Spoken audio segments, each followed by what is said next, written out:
Hey, good afternoon, everyone, or whatever time it is there. Greetings from the Midlands of Ireland. My name is Aidan Finn, and I'm a Microsoft MVP, or most valuable, or Microsoft Valuable Professional, with the Azure expertise. And as Hugo said, I'm going to talk to you today about implementing Trust No One security for services and data that you're running or hosting in Microsoft Azure. Um, I am the owner of a company called Cloud Mechanics, and that's a company that I started a few years ago to write and deliver my own Azure training. So I make a mockery of mock and focus on real world stuff that I've learned from implementing solutions for customers, whether they're small, medium customers, or as I do now with InnoFactor Norway with large customers. So with InnoFactor, I'm a principal consultant and I work on Azure infrastructure. In fact, in track two at the moment, my colleague Damien, who's my teammate and one of my co-product owners, we work on a virtual data center solution for governance and security for large enterprises in the Nordics, actually, not just Norway. I've been working in IT since '96, so I started off as a dev. That finished pretty quickly when I got bored of that and became a consultant. I've done sysadmin and training ever since 1996. And you name the infrastructure type stuff, I've done it, except for networking, which is funny because I'm the Azure networking guy at work. But I'll explain that a little later. You can find me blogging on aidanfin.com. My employers, InnoFactor, you can find them on innofactor.com. My own company is cloudmechanics.com. And you can find me on Twitter as @Joe_Elway. And speaking of cloud mechanics, I have written a new course. It's basically a day-long version of this session. This session is very condensed. There's not much time in 45 minutes to an hour to actually delve into some of the detail that you need to do here. In fact, there's topics in here I could quite happily spend 2 or 3 hours on just alone. But there's a conference running later this year called the European Cloud Conference, and they have sponsored a bunch of day-long training courses, which attendees can register for, and a lucky 20 people will get to attend those classes for free. So you can learn more about that on europeancloudconference.com/Azure Masterclass series. My class is running on June 19th, and it's online and it's free for those lucky 20. So infrastructure and platform, because when you hear Azure network security, you're going to think, ugh, virtual machines. I'm not doing virtual machines. I'm focusing on the platform in the future. And you know what? That's perfectly sound plan. It's an ideal plan. It's not necessarily realistic for everybody, but it's an ideal. But the reality is there's always a network. Whether you see it or not, there is a network. And you have to understand that when you're trying to architect security for your services, governance for your services, or for your data. Those networks are there to provide connections to and from the internet, between components of your services, and potentially to your on-premises environment as well. Resources that we typically talk about, well, obviously virtual machines, but things like app services, Azure Kubernetes Service, Logic Apps, and pretty much everything else, they're all running on a network, whether you see it or not. And increasingly, we're connecting them to virtual networks or networks in Azure that we can see and that we create and we control. And we do that to take control. We want to manage the flows. We want visibility and logging. We want to limit who can see our data as it's moving from point A to point B. We want to be able to log that and audit that. We want to be able to block outsiders or people who we aren't working with, like our vendors or our customers or our partners. So we need a control of all that. So that means having to implement networks and connect even platform services to these networks and data services to these networks. Monitor everything and get alerts on any threats or any even break-ins. The essential term I want you to remember today is micro-segmentation. Now, this is nothing new. This is an old term. However, it's coming back again. If you think about network security, how does it typically run in a physical data center? Well, the network admins put up some expensive firewalls at the edge of the data center where the internet comes into the building, and then that's typically it. Maybe they might spread out and create these things called secure zones, and that's a special term in Norway where I work. But that's it. They don't actually break it up very much. In fact, an awful lot of the customers that I deal with, and these are large enterprises, and for many years I've seen this, They don't firewall the VLANs or the virtual networks in their on-premises data centers. They instead just have this flat open network. They even turn off the Windows and the Linux firewall. And it's great for things like WannaCry and other pieces of malware that get onto your network and suddenly, bang, they're across the entire network. And that's why hackers are able to get from penetration to complete ownership in 7 minutes these days. 7 minutes. A couple of years ago, that was a day. And now it's 7 minutes. So now what we are supposed to do is implement security right down to the individual workload and even between tiers of the workload.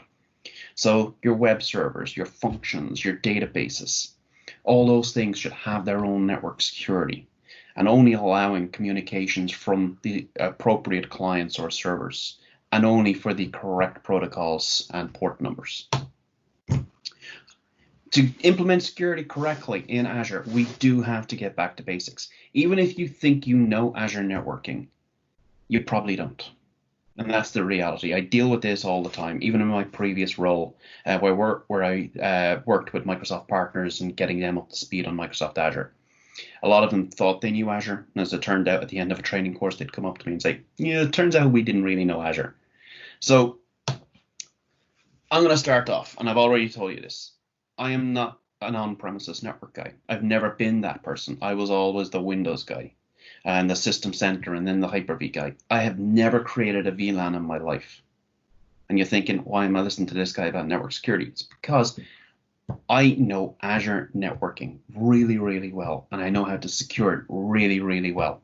I've become the Azure networking guy at work. I'm the guy that people come to when they've hit problems. What I have found is the people who do best at Azure networking are, funnily enough, the people who didn't really do networking in the on-premises environment. And the people who do worst at Azure networking are the people who are network admins. So I typically, when I'm dealing with a customer and I'm talking about this stuff, I can see the server people just grabbing the information I'm sharing, and it's like, this all makes sense. And I see the Cisco guy going, no. What do you mean you can't ping the default gateway? That makes no sense. And that's because Azure networking is software defined. It's actually built on NSX, which you'll find on other platforms, even VMware. It's an abstraction of a physical network. You're never working on the physical network directly. This is why you're able to implement your own networks through the self-service portal. You could never do that with a physical network. You don't even see whatever VLANs may be there, even if there are VLANs in the Azure network. Who knows? You're working at a completely abstracted layer, which means you can have your own network range, which is completely the same as someone else. It doesn't matter because everything is abstracted and converted and switched and encapsulated. There is no default gateway, even though there's a default gateway. It's not an appliance. It's not something you can ping. You'll see that with other things like load balancers and all that sort of jazz inside the Azure fabric. These things do not physically exist. A default gateway will not respond to any sort of ICMP. You won't see it in traceroute. You won't see it in ping. It is a fabric function. It's a form of routing. And you will see that with the Azure Load Balancer as well. There are different scenarios where we use virtual networks. So the obvious one is virtual machines. But then when you start looking at, okay, I want to do PCI DSS and I want to use app services and stuff like that, well, you say, well, I'm going to use the app service environment or the isolated tier of app services. And those are VNet integrated services. And you'll see things like the higher tiers of API management and SQL managed instance, where these are all things that explicitly connect to a virtual network, have a private IP network, and you put it behind a firewall. But then there's less obvious scenarios. And in fact, there's even a new gray area, which I'll talk about later. The less obvious scenarios are where you are using pieces of the platform that happen to use virtual machines under the covers. So if I'm using Azure SQL, just plain old-fashioned Azure SQL, next, I got myself a database. No sign of any virtual machine. There's actually virtual machines under the covers. Even Azure Functions, which are referred to as serverless computing, there are virtual machines under the covers. These things require virtual networks, and there is some level of communication going on there. So you have to keep that in mind when you're architecting your services. And when we're dealing with virtual networks, one of the security features we have in there is distributed denial of service attack defense, or DDoS. And this is a threat to businesses of all sizes. In fact, the only DDoS attack I've personally ever seen was against a small startup, and it went on for 3 days with a rented botnet. The attackers, they can be state-sponsored, they can be professional criminals, and in the case that I saw, it was a botnet that was rented. So an amateur with a credit card, you can go look at some YouTube video that tells you how to do this, go online, rent botnet, and attack someone. And send them an email saying that if they pay the ransom, you'll stop the attack. And you'll see that stuff going on out there. You don't have to be one of the big TV networks or political organizations or anything like that to be attacked. There are 2 tiers of defense with DDoS protection. So we have the basic tier, which everybody gets. Every virtual network has the basic tier. This is a simple best effort mechanism that's taking advantage of the scale of the Microsoft WAN, which is the second largest WAN on the planet. And that's what Azure lives on. It's doing a best effort approach based on the nature of the traffic in that Azure region. It's not tuned to your particular service or your tenant that you have in Microsoft Azure. It's a free function, so there's no level of additional support with it if you do get attacked. If you have auto-scaling services and they happen to auto-scale as a result of an attack, there's no cost protection for that either.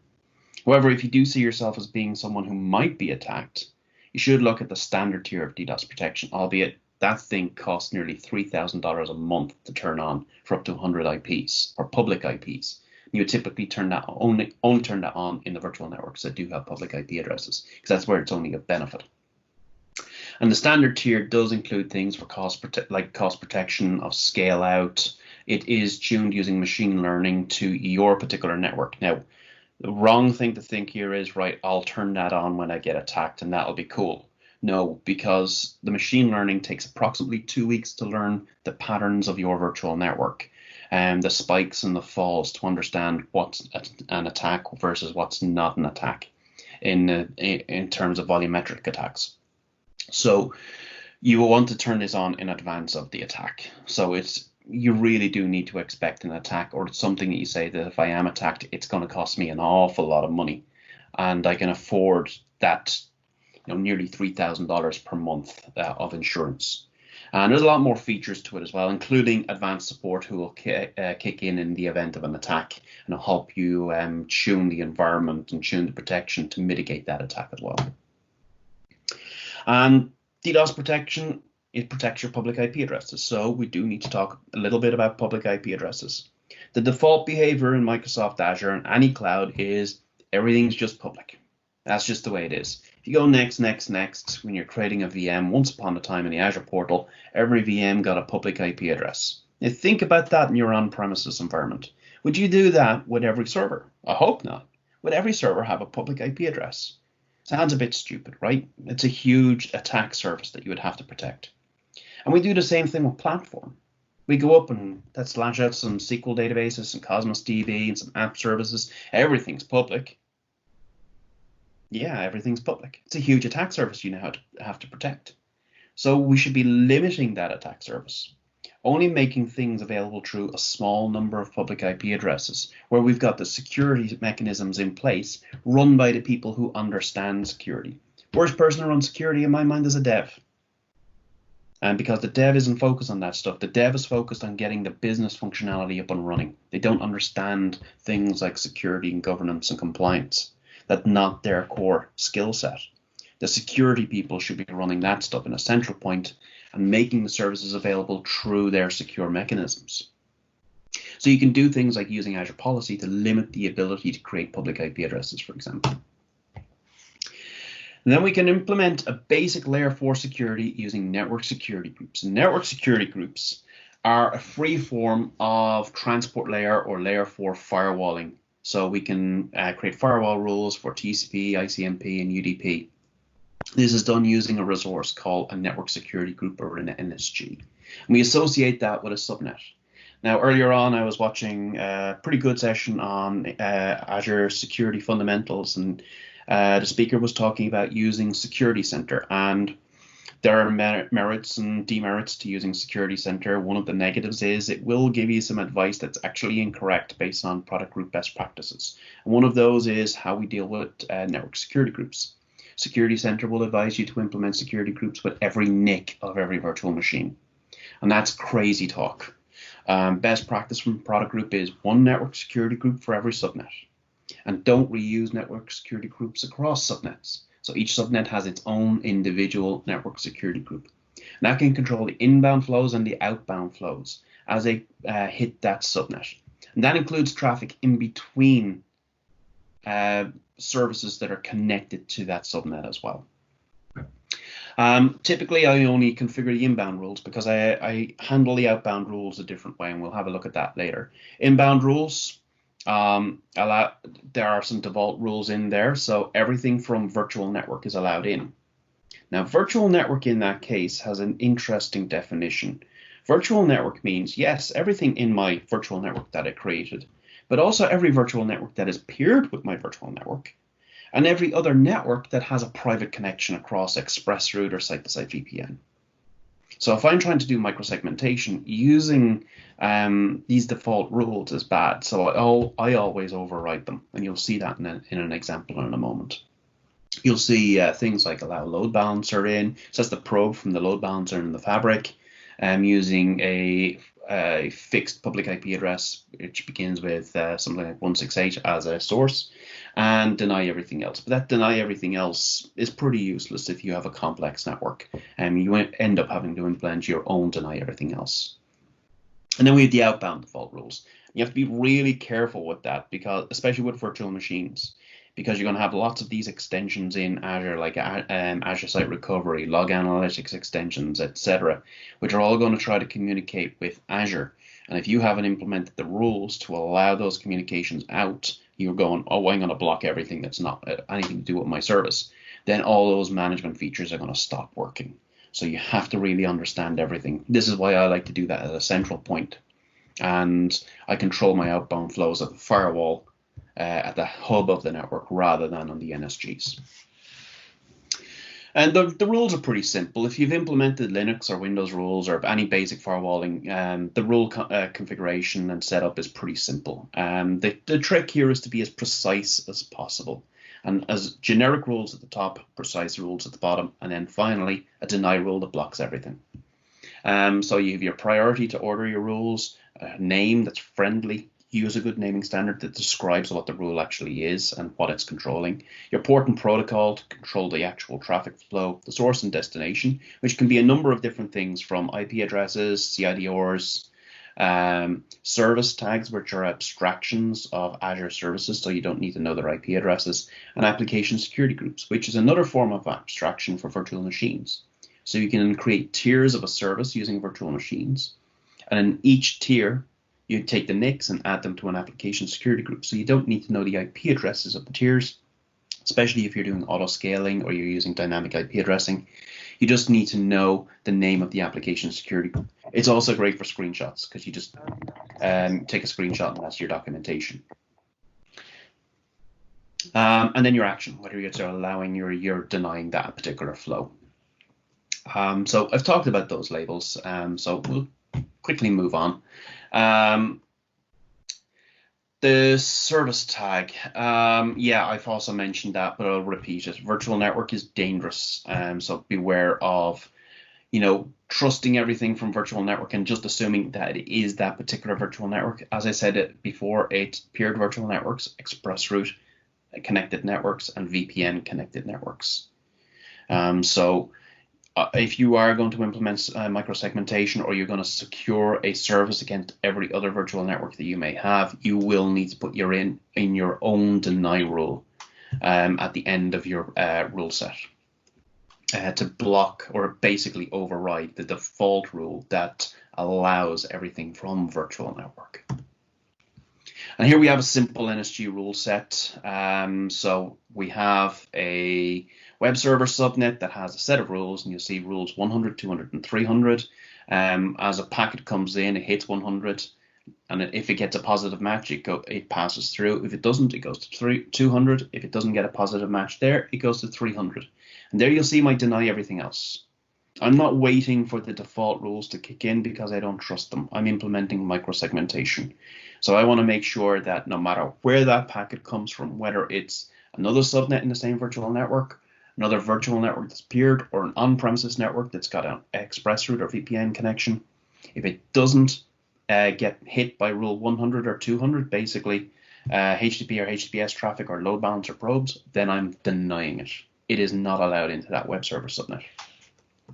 Then on my back end here, I'll have another NSG, and I'll associate with that subnet. And you can see again, I've got rules there with a deny everything else. And you'll notice on my source and destinations, I'm taking advantage of application security groups. So I don't need to put in the IP addresses of each of the NICs. Instead, I use that friendly label that's an aggregation of each of the NICs in that particular service tier. Now, those examples are really, really simple, but the reality is you are going to need to put in lots more rules for your inbound. So things like allowing DNS responses, any other UDP type traffic that you may have that's connectionless, because the NSG is stateful and connectionless protocols don't have a state. So you have to allow the response. So things like DNS, radius, and that sort of thing need to be allowed. If you've got applications that are trying to push code in, or services that are trying to push code in or data in, you'll need to allow that traffic as well. If you've got third-party monitoring solutions, you'll possibly need to allow, the probes or whatever it is in. So understanding what your rule set is going to be tricky. If you're in a migration scenario, use the service map feature in log analytics. If you are troubleshooting and trying to understand, enable NSG traffic analytics. So that's where you're enabling the NSG flow logs and then using log analytics to consume that data from a storage account and then visualize it and put it into a database where you can query it using custom query language or Capable. That's really useful for troubleshooting. And I'm using that all the time. So that leads us to routing. And this is the most important thing you need to understand if you want to do network security in Azure. That is because routing is how you effectively cable the flows. If you think about a physical flow in a physical data center or computer room, you're using cables to control the flow from a server to a switch, and from a switch to a firewall, and from the firewall to a router. In a software-defined network, that doesn't happen because a packet goes from straight from A to B. It is a memory copy. So if a VM is communicating with an Azure SQL database, there is no flow from point A to point B to point C to point D by default. It literally is a memory copy from A to B that happens across the physical network of Azure and is encapsulated in that NSX software-defined network. And that's why you don't see a default gateway, because it doesn't actually get involved in the flows. It's just there to provide some sense to the guest operating system. So we have to plumb that network, and we do that using routing. Now, there's important things to know here. Again, software-defined network. So when a packet hits the network, at that point, the fabric takes over. It routes the packet. So no matter what routing you configure in the guest OS of a virtual machine or an appliance, the fabric always takes over when that packet drops in. All you can do is control which subnet the packet will egress on, and that's it. A route table will take over. And that route table exists whether you create a resource called a route table or not. Every subnet has one, whether you create a resource called a route table or not. And as it has a next hop instruction, where will that packet actually go to next? And there are a couple of laws in routing, and this is basically a description of how routing works. So the first law of routing is longest path first. If there are two routes that exist on a subnet to a possible destination, the one that's a best bit match will be used. So if I have two routes to 10.0.0.0/8 and 10.0.1.0/24, and I'm trying to send a packet to 10.0.1.4, the best bit match is that second path, 10.0.1.0/24. It's a 32-bit match. So automatically Azure will use that one, no matter what type of route it will find. The second law of Azure routing is there are three types of routes. We have user-defined routes. These are ones we explicitly create to control flows from A to B. So my next hop from this subnet will be some other location or some appliance. That wins every time it is the most precise route. Then there's BGP, or Border Gateway Protocol. We see this always with ExpressRoute, sometimes with site-to-site VPN, and it plays a role in outbound route propagation from your Azure networks back to on-premises as well, and that bit's typically forgotten. User-defined routes beat BGP. BGP beats default or system routes, and these are the routes that are created when we turn features on in our networks. We don't typically see them or think of them. They're just the magic that happens automatically when we peer virtual networks, or we create a local network gateway and put some subnets into it. All this good stuff that happens just automatically happens across our entire virtual network architecture. Example of that is a very simple virtual network that has two subnets. Each of these subnets will have a hidden route table that you cannot see normally. There is a route to the virtual network itself. So if subnet 1 wants to get to another address that's in the address space of VNet 0, there is a route saying go directly to virtual network. So the memory copy will happen across virtual network. If I want to go anywhere else, so quad 0, 0, 0, 0, 0, /0, it is told go to internet. Here's another interesting one. Internet doesn't actually mean the internet. Internet means outside this virtual network. So go to Azure and let it take over the routing from that point. So you're going outside this virtual network at that point. We have two virtual networks now, and we would like to peer them. And you'll see each of them has a route table. Each of the subnets has a route table. And we didn't create the route tables. There's no route table resources at this point. These are hidden route tables. And each of them has a route table saying if you want to go to the other subnet, go via virtual network. If you want to go to anywhere else, go via internet. But I would like to peer these networks. So if I peer these networks, each of the subnets now gets a new default route that basically says if you want to go to the address space of the peered virtual network, go via something called peering. Now the packets will flow over that peered connection automatically. We see BGP when we're doing site-to-site networking. So you always see it with ExpressRoute, and you'll typically see it in site-to-site VPN with large clients.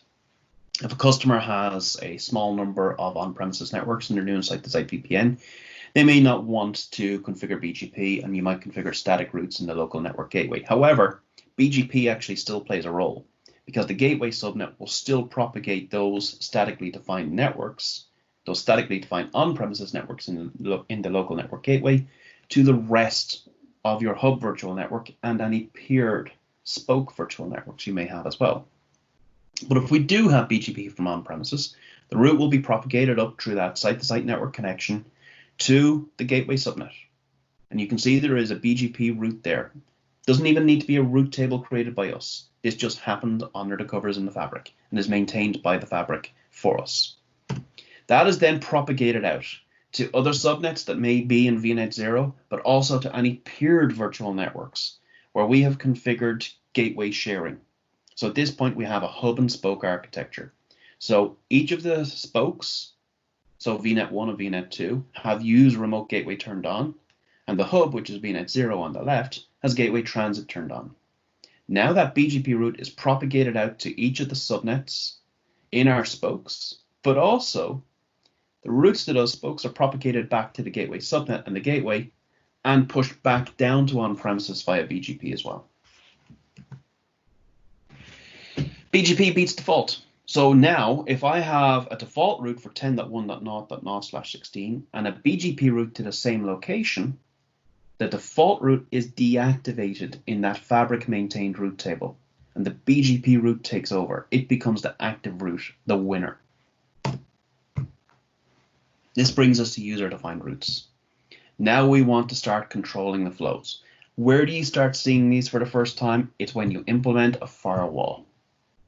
This is why I've spent so much time talking about routing, because we're going to start talking about firewalls and controlling the flow so they pass through our firewalls. And this is the only way you can do it. So this is why you must master routing. So To create user-defined routes, we will create something called a route table, and we will associate it with a subnet. And the best practices here are the same as with network security groups. If I create a route table, I will associate it with one subnet, and only with one subnet. It will not be shared across multiple subnets. And a common mistake is, and you'll see this in some of the Microsoft documentation, you'll see it in training materials, and it's a common enough mistake, and it's a misconception that if you create a user-defined route, it's the only route associated with that subnet. That is incorrect. The default routes are still there, the BGP routes are still there, and we have to manage those and control those and understand them to make the user-defined route work in the first place. Remember our first rule of routing, longest path first. Keep that in mind. So the routing components are pretty simple in a UDR. Have a human-friendly name, a CIDR destination, next hop type. So where do we want the packet to go? And if it's a virtual appliance like a firewall, the IP address of that appliance. Now, we have two flows to worry about. First is flows coming in from on-prem. We don't want to trust the on-prem network. We want to treat it as something that's dirty. It's potentially filled with viruses. So any flows coming in from on-prem via our VPN or express route, we want them to come through our firewall. And to make that work, we have to put in a route on the gateway subnet to say the next hop for any flows going to my destination networks is through the IP address of my firewall. And if you're doing a hub-spoke architecture, which is what you likely are, if you are going to be paying up for firewall appliances or the Azure Firewall, then you have to put the address space of that spoke network in that route. So you can see on the bottom left, I've put in the address space of VNet 1, and I've said that the next hop type is a virtual appliance, and it's the IP address of my Azure Firewall that's running in the Azure Firewall subnet in the hub. Now that's my inbound flows, saying, right, everything trying to get to VNet 1, it's going to pass through my Azure Firewall. If my Azure Firewall allows it, it gets through. If my Azure Firewall doesn't allow it, it's now blocked. That's the only possible path at this point. Now I want to control my outbound flows. My problem with the previous configuration is I have a BGP route associated with subnet 1 in my spoke up in the top right.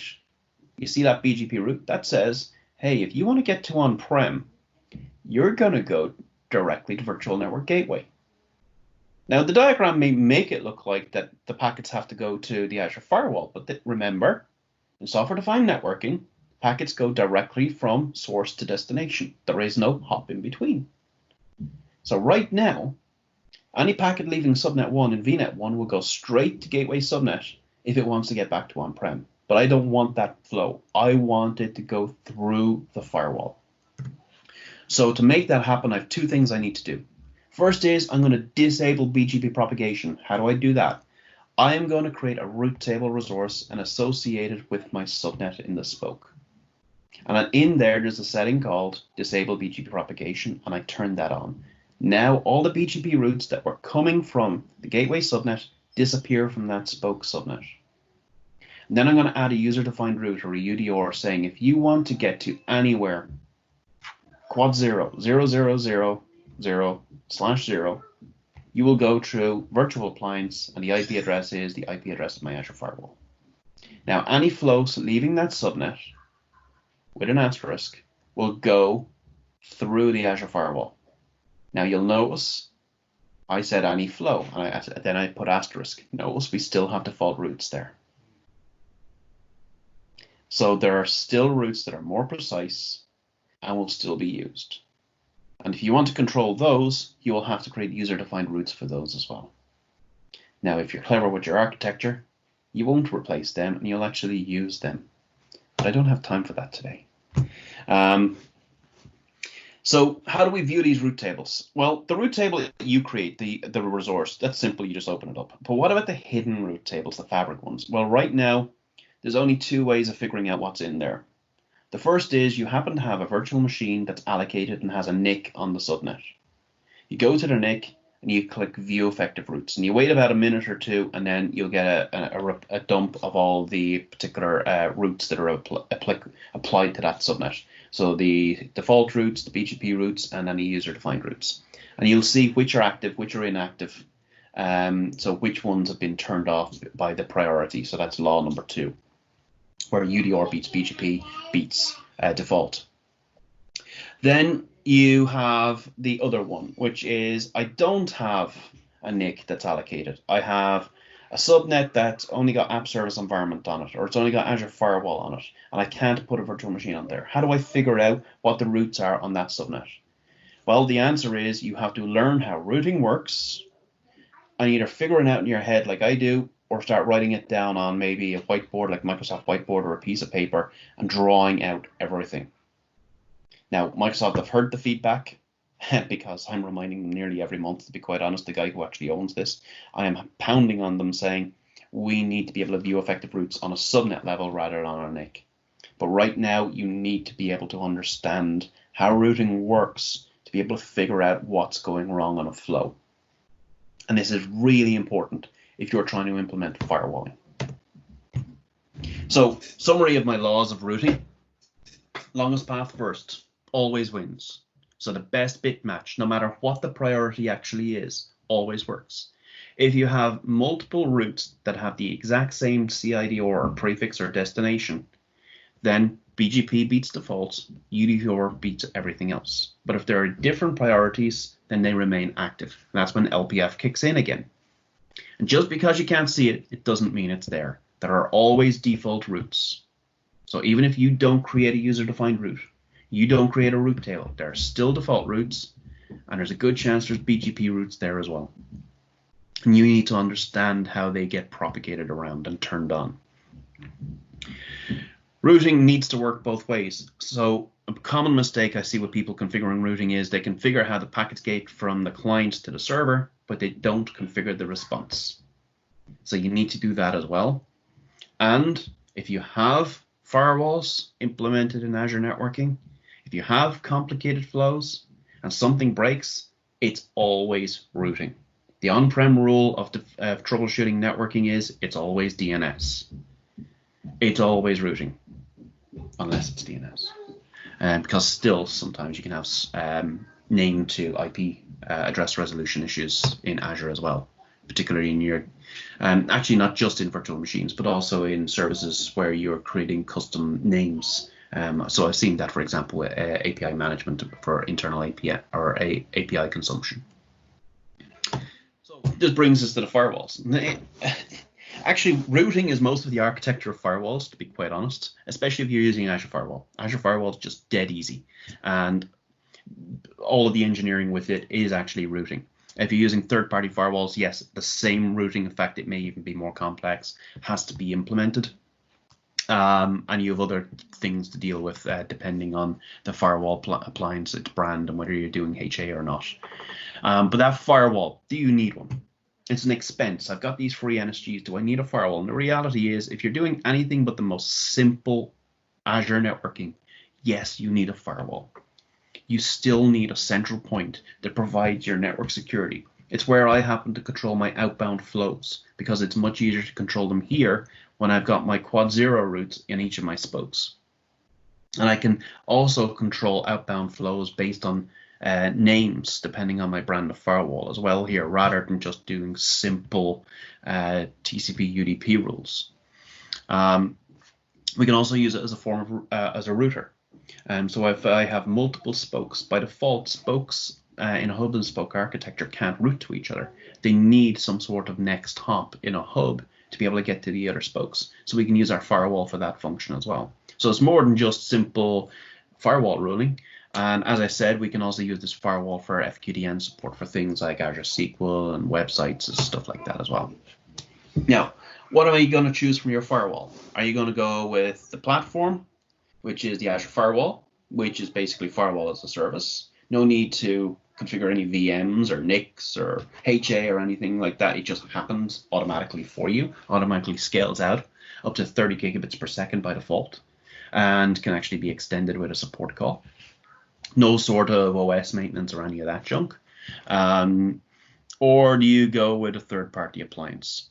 If you have this conversation with a network admin, they're always going to go, well, I run Fortinet on-prem, I want to run Fortinet in the cloud. And they expect they're going to get the same features in the cloud, and as it turns out, they just get basic firewalling. They don't get any of the other fancy jazz, and it comes at much reduced performance, much higher cost than they would have expected, etc. And there's a whole bunch of downsides, in my opinion, with virtual appliances as firewalls.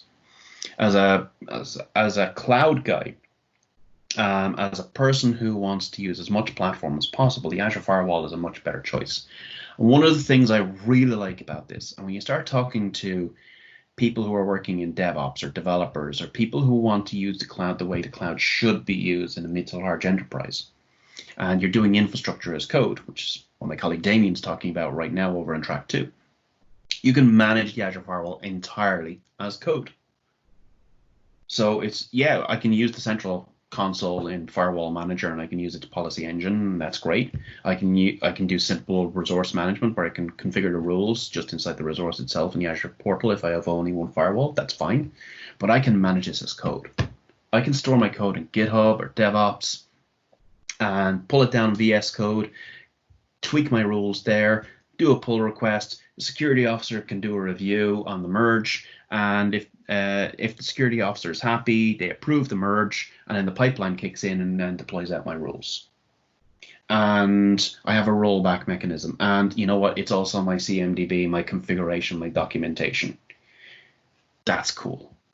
And when you're able to do that and be able to do that, not just for your firewall, but for your entire infrastructure, now you have one way of delivering configuration, management, and change control for your entire Azure infrastructure, not just for virtual machines, but for your entire service delivery as well.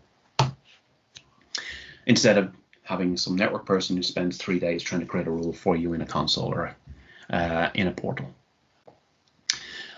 So the Azure Firewall, really like it. It's got rules for doing network rules, so your simple layer 4 TCP UDP type rules. It's got application rules where it understands the FQDNs of things like web applications and SQL Server or Azure SQL.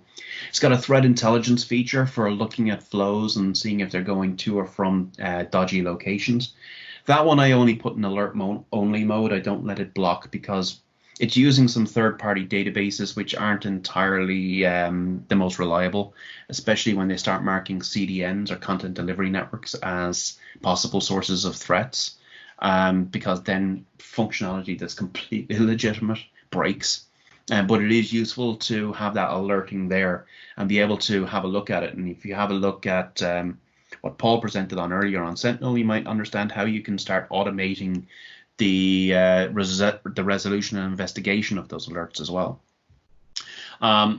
You have obviously all your logging, and we have Firewall Manager, which is in preview, which gives us a new central console and policy-based mechanism to manage many firewalls using a hierarchy of inherited policies. We have different SKUs of the firewall. So the one that people are familiar with right now and the one that's generally available is the network SKU. But what's in preview right now is something called Secure Virtual Hub, which is a merger of the Azure Firewall with the Azure WAN Hub for SD-WANs. And it's not just for SD-WANs, because we can do express route and simple site-to-site VPN and even end-user VPN at much greater scales than the traditional gateway can handle. It's a very interesting architecture. There's a lot of investment being put into this as well. The people behind it are really, really clever and really determined, and you can see the investment they've made, especially in the gateway functionality. It's light years ahead of the typical virtual network gateway that people are using. It is still in preview though, so I wouldn't recommend it for production, but it is definitely worth keeping an eye on. I'll be trying to jump on it as soon as it's ready. There are third-party firewalls you can use. If this is something you have to use and you really want to use it and I can't convince you otherwise, well, pick and choose wisely. Some of the brands do a decent job and they have good documentation. I'm not going to name names here. Some of them are pretty awful. I won't name names here either. Cisco, excuse me, bad cough, and are worse than a bomb on your network, to be quite honest. And they should not be let on any virtual network in the cloud, whether it's Azure or AWS or whatever. Any brand that expects you to program the user-defined routes into their appliances so they can edit them on the fly, that's a red flag. It's worse than a red flag. That should be do not buy. And if they can't document their own architectures, don't touch them. And one of the brands I may have sneezed actually is kind of like that. You'll see simple architectures where some appliances can only support a single virtual machine with no HA. Not really good for any line of business service that you're going to depend on. You'll have some that split out into front end and back end subnets. To be quite honest, in the cloud and the way software-defined networking works, there's no real architectural or security benefit to this. And I don't know if we're sharing the slides or not, but we do have some extra detail on how the routing would configure in there. We're a bit constrained for time, so can't go into that too much. You can have HA clusters.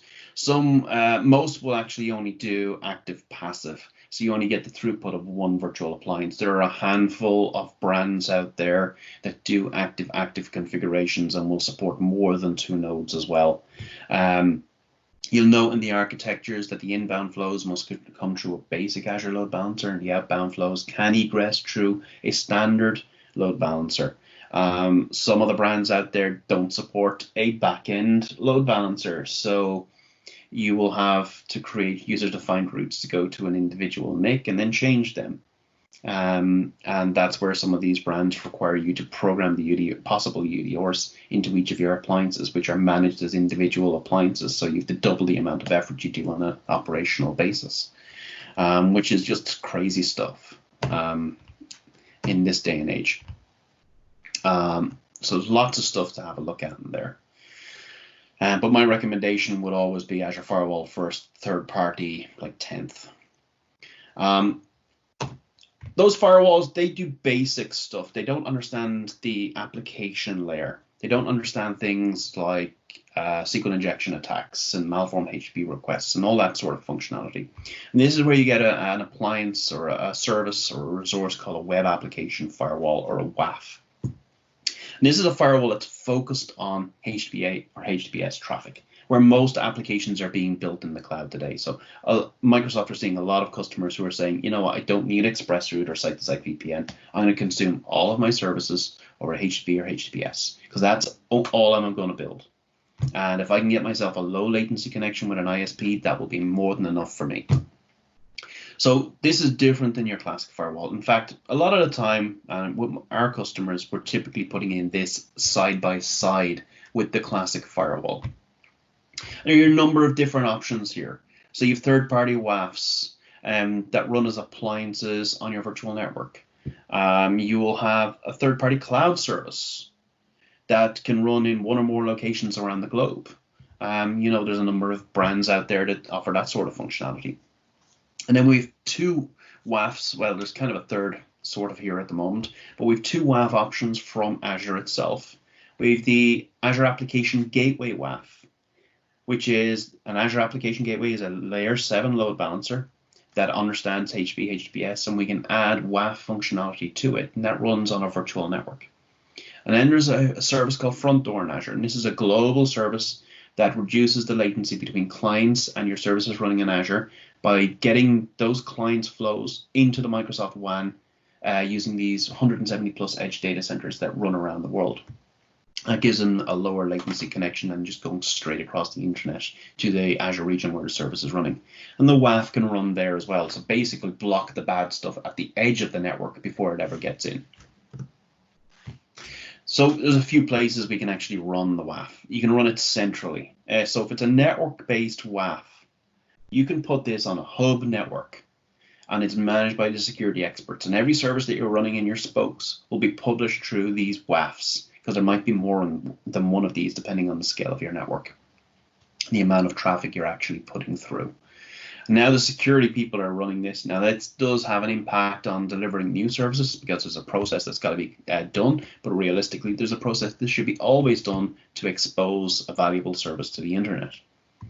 Or you can deploy that WAF with every single application, and this is something that we wouldn't typically recommend, because this is adding a public IP address to every service, which increases the size of your attack surface. I mean, security are now being handled by the developers, who are the wrong people, as I said earlier, to be doing that. And if we do centralize this, we can have better controls against things like DDoS attacks, etc. And we can protect these WAFs correctly using layer 4 protection using network security groups as well. We typically don't put the WAF behind the traditional firewall. We put it beside the traditional firewall. If you are going to use the Azure WAF, and the current version is WAF v2, it's much superior to WAF v1. If you tried using WAF v1, the configuration of it, just setting up a web service, a simple publication of a HTTP or HTTPS web service could take you a couple of hours. And most of that couple of hours was waiting. The reality is no one wants to do that, and it drove a lot of people to third-party offerings. WAF v2 is a much higher SKU under the covers, and it's much better performance. It's a different architecture under the covers. It implements OWASP 3.1 at the moment. It does have older versions of OWASP. These are the rules that do your filtering and scanning and blocking and denying of HTTP, HTTPS traffic. And it's an open source set of rules. They look for things like SQL injection, malform requests, etc. It has key vault integration. So if you have an SSL certificates, we can offload the SSL decryption off to the application gateway and the WAF. And we can store those certificates securely in that virtual HSM. And we can use least privilege access, so the WAF can only read the certificates and access the certificates rather than anything else. And we do that using an Azure Managed ID. If we do enable DDoS protection on that virtual network that the WAF is running on, now DDoS protection runs at layer 4 and at layer 7 as well. And we get optional management. So realistically, if you're using WAF v2, you should be using something called a WAF policy resource. And this moves the policy management and the WAF configuration management to a dedicated resource. This gives you new features like better rules customization. So you can start turning off some of those false positives, especially for protecting things like API management, where you've got a lot of JSON messages coming in that SQL injection rules will actually look at and go, well, that looks like a SQL injection attack. That stuff should be allowed. You've got bot protection rules, which are in preview, and you got geomatch filtering, which depending on your region that you've deployed into, it's in preview or not. So you can start blocking certain countries from accessing your code. And this WAF, as I said, can be deployed on the front door, so it runs in every Azure region and the edge data centers, or you can run it on the gateway, so it runs at a central point on a virtual network. And we've talked about that as well. How do we redirect traffic to our WAF? Well, it comes down to name resolution. If I'm publishing a web service through my WAF, that WAF has an IP address. So I can have my name configured to point at the front end IP of that WAF. And if it happens to be an internal WAF for private traffic across the site-to-site VPN, I can have a user-defined route that says, hey, anything going to my WAF just goes to virtual network, as you can see on the bottom left there. And then anything else that happens to be going directly to my spokes, well, there'll be a user-defined route to forward that through the firewall. There's a bunch of things that we can talk about, and I can see where we're running short on time. So service endpoints, and you're going to skip right quickly through to here. Service endpoints can be enabled on a subnet to give us a direct, more secure, lower latency path to service types. So not instances of services, but service types. So if I have an app service that I want to communicate with Azure SQL or Azure Storage accounts, I can say turn on the service endpoints for Azure SQL and Azure Storage, either globally or in this region. And now those paths, instead of going via internet, which is the public Azure backbone, those paths will now fall through a trapdoor and go straight to that resource type. So there's the networks in Azure that host those services. We have resource access policies, and these are firewall rules or access rules that we can run on our platform services. So on Azure SQL, I can enable a firewall rule that says only allow client connections from these particular addresses, whether they're fixed IP addresses or CIDR blocks. So now anyone who's trying to connect as an admin or anyone who's trying to run a query or an application against my database must be in those source locations. And you'll very often see this being used with service endpoints. You have the other type, which you'll see on the services like app services, where we can create access rules. Now, these aren't hard firewall rules that prevent the actual TCP connection, but what they are is a service denial. So I can connect to the web server, but I will be denied access to the web content. So we can use that as well. And these are still relevant, and they do play a role with service endpoints. And a new feature we're about to talk about here, which is private link and private endpoints. So one of the challenges about the platform is it's just naturally native public. We have these services, whether it's data lakes or Azure SQL, Cosmos DB. You think of a platform service. When you create it, it is naturally something that's on the internet. And most organizations don't like that. They want that to be private. Now, it causes challenges for developers, but we need to make it private. So we have a bunch of ways of dealing with that, lots and lots of them. But the newest one is private link. So private link is a service in the fabric that allows a type of resource like Azure SQL or storage account to surface itself using a private endpoint. And private link is a generally available service. Private endpoint is mixed levels of availability at this point, depending on the resource type. So Azure SQL and storage now support this. And this is where my service, my instance of a service, so my actual database server, my actual storage account, can have an IP address on my VNet. And now combined with those firewall rules or access rules on the resource, I can start denying every other connection. You must come through that IP address on my VNet. So now I can start making platform resources private, not just public. So right now, this doesn't support inbound rules and SG rules. So that's why I talked about the firewall rules on the resource, or the access rules on the resource. But it does support outbound NSG rules, which is a bit wonky. But when you understand how private link actually works, it makes sense. It's actually a close relative to service endpoint.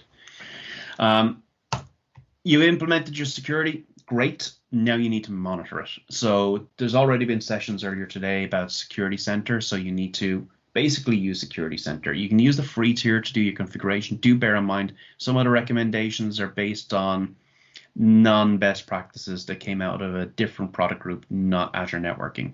And don't use it as Bible, use it as a checklist. This is not Microsoft telling you what's right to do and wrong to do. These are things that you should check. So do be wary of that. Take advantage of things like log analytics. You send your NSG data there, send your firewall data there. It is incredibly useful for troubleshooting application behavior in a micro-segmented network. Paul earlier talked about Azure Sentinel in the previous session. Fantastic solution. Out of the box, it's not going to do an awful lot. It does require work, and have a look at Paul's session from earlier. I believe the sessions are recorded. He's an expert on this stuff. He's like one of the first people to really bring this into production usage with large clients. And again, log analytics. If you're doing any troubleshooting, it's log analytics. And as I said earlier, if there's anything wrong in your secure network, it is routing. It's not configured right. There's something you forgot to set up or you over-configured. And all these together give you your micro-segmentation. This is something we've always known that should have been done, but it was too hard to do on the physical network. Now that we're dealing with software-defined services and things that we can deploy using infrastructure as code, these are things that we can implement and manage actually quite easily. So take advantage of some of the stuff that my colleague Damien is talking about right now, and be able to deploy this and manage it and maintain it on an ongoing basis, and use your log analytics to understand how it's behaving and where problems may reside. And you can start locking things down, so if you do get hit by the next WannaCry, it's not able to spread across your entire network. It's basically contained. And you can do that with your traditional VM stuff, and you can do that with your services as well. Hey, Literally wrapping up. Yeah. So that's Thank it. you. Thanks very much for tuning in, everyone.